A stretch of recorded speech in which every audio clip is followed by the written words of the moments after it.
నిత్యమైన కృపతో నీకు వాత్సల్యము చూపుదును. యెషయా 54:8. మనము ఏమై ఉన్నామో కేవలము దేవుని కృపయై ఉన్నాము.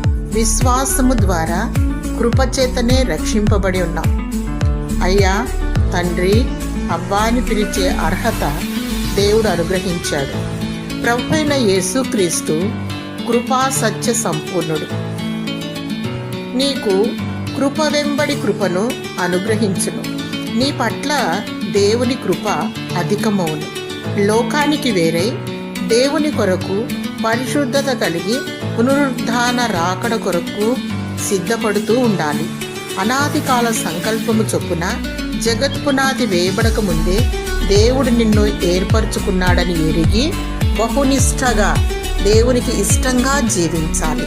అధైర్యపడకు, నీవు ఒంటరి వాడివి కావు. నీ పక్షాన దేవుడున్నాడు.